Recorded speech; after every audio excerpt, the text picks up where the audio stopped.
6 de la mañana, 39 minutos. En medio de esta pandemia hay dos caras.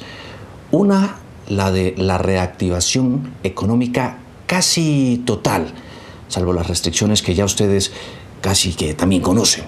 La otra cara es la de la angustia de miles y miles de hogares colombianos. 20.2%, 4.156.000 desocupados. Pero detrás de esa cifra hay todo un drama, una preocupación e incertidumbre de miles y miles de hogares de nuestro país que en este momento están sumidos en la desesperación porque no tienen ingresos, porque sus empresas quebraron, porque los despidieron del trabajo. La cifra la ha revelado el día de ayer el DANE, por eso establecemos contacto con el director de esta entidad, Juan Daniel Oviedo, a quien saludamos en este momento. Señor director, qué gusto tenerlo a esta hora aquí en Noticias Caracol. Muy buenos días, Juan Diego, ¿cómo están? Bien, esta cifra es el promedio nacional, pero si uno mide el promedio de las 13 ciudades más importantes y donde más tocó y afectó este COVID-19, la cifra aumenta al 24%.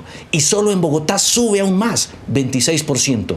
¿El comportamiento del mercado laboral en julio fue tan dramático?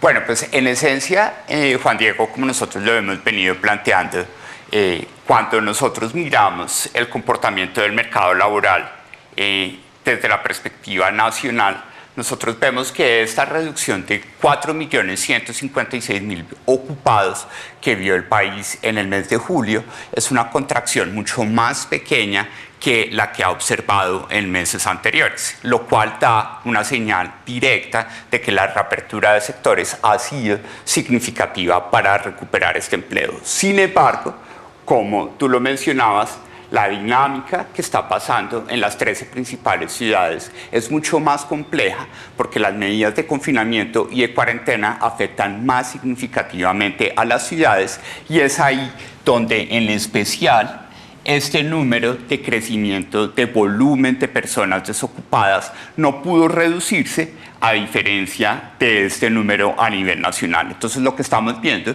es que la pandemia del COVID-19 está afectando más que proporcionalmente a las ciudades y como tú lo mencionabas, Bogotá logró durante los 3 meses incrementar su tasa de desempleo y ahora estar en un 26.1%. Según estos datos de ustedes mismos, hay una población, sobre todo los que tienen más de 50 años, que se encuentra en este momento estresada, 28.6%. Su reducción de ingresos, dice, lo sintieron en sus hogares un 19.8%. No paga facturas y deudas, un 16.8%. Problemas para conseguir alimentos, 15.8%. El COVID, cuando uno compara lo que ha sido esta pandemia con todo el periodo del año anterior, ha marcado sin duda un golpe muy duro. ¿Qué evidencian los números?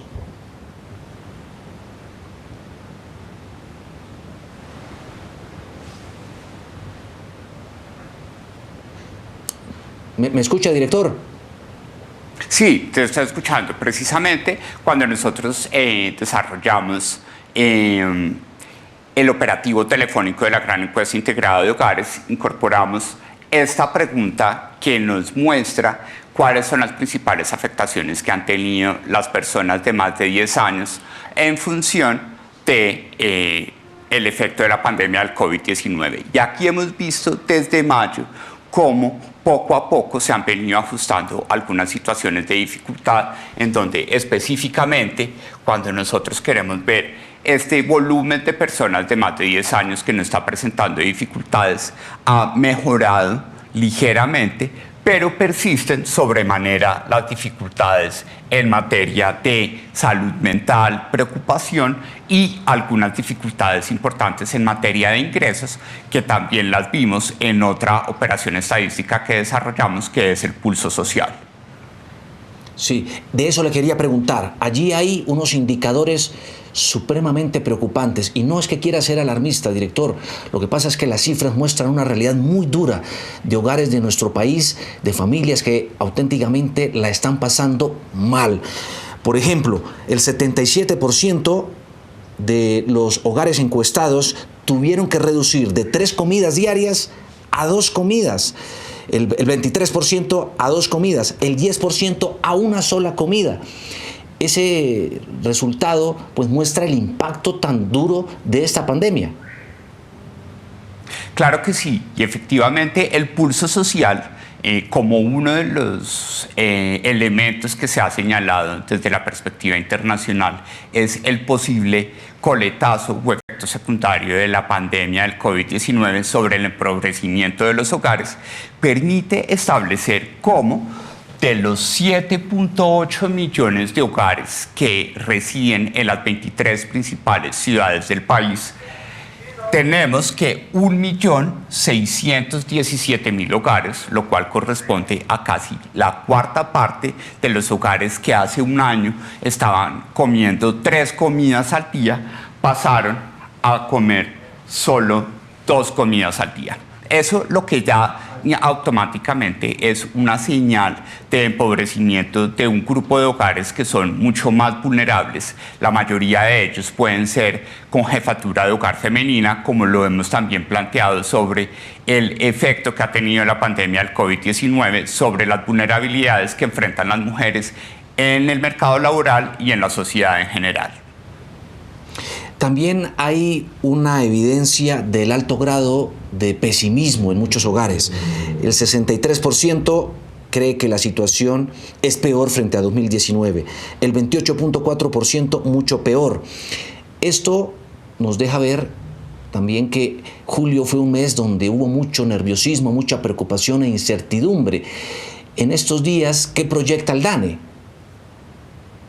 Bueno, ahí específicamente gracias a ese elemento de expectativas que estamos empezando a medir con mucho cuidado desde el DANE para construir nuestro propio indicador de expectativas del consumidor, vemos cómo el 73% de los hogares de las 23 principales ciudades está viendo mucho más difícil su situación económica frente a la que estaba viviendo hace 12 meses. Hay que resaltar que apenas un 20% de los hogares nos dice que su situación permaneció igual, pero esa igualdad se debe fundamentalmente al hecho de que los hogares unipersonales o de 2 personas son hogares menos vulnerables que por consiguiente frente a su mayor capacidad de generación de ingresos no necesariamente ven aminoradas sus expectativas desde la perspectiva económica. Lo que demuestra eso es que la pandemia del COVID-19 ha afectado transversalmente a todos los hogares y resulta supremamente importante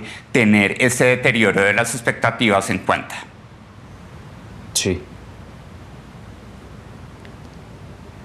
La verdad es que son datos realmente muy preocupantes.